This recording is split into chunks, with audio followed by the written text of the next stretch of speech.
और मेरा third interview था। पूरा श्रेय मैं अपने मम्मी पापा और अपने भाई को देना चाहती हूँ। ये आपका फर्स्ट ऑर्डर? Third interview. शिक्षा की बात की जाए तो कहाँ से आपने प्राप्त की शिक्षा?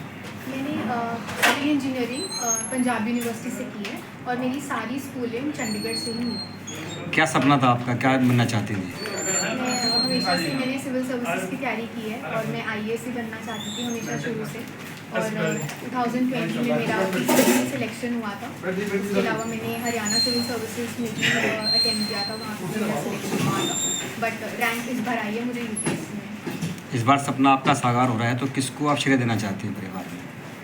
Without any doubt my parents and my brother. Madam, जो लोग और तैयारी कर रहे हैं उनको क्या मैसेज करना है UPSC के लिए करना चाहती हैं?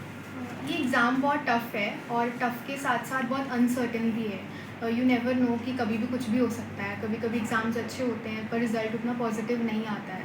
तो I think hope is what is likely. तो हमेशा होप रखनी चाहिए और कभी हार नहीं माननी चाहिए। तैयारी का शेड्यूल किस तरह से? तैयारी का शेड्यूल यही था कि मैं मोस्टली दिन में पढ़ती थी, तो सुबह ज़्यादा जल्दी मैं नहीं उठ पाती थी। तो जो दिन के आवर्स थे, डेली जो डे के आवर्स होते हैं, उसी को मैं अच्छी तरह यूटिलाइज़ करके उसी में ही पढ़ती हूँ। DPRO के पद पर रहने के बावजूद आपने UPSC क्रैक की है, तो कहीं ना कहीं परेशानी तो आई होगी कुछ ना कुछ। क्या परेशानी सामने देखने को मिली है?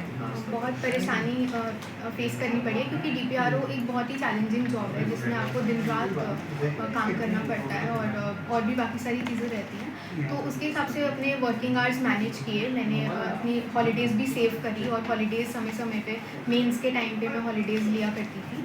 तो डिपार्टमेंट ने मेरा बहुत ज़्यादा सहयोग किया है, स्पेशली ACS सर और हमारे डायरेक्टर सर और डिप्टी डायरेक्टर सर। इन्होंने हमेशा से बहुत सपोर्ट किया है, कभी भी छुट्टी लेनी हो एंड वैसे भी गाइडेंस के तौर पे भी बहुत हेल्प करी है।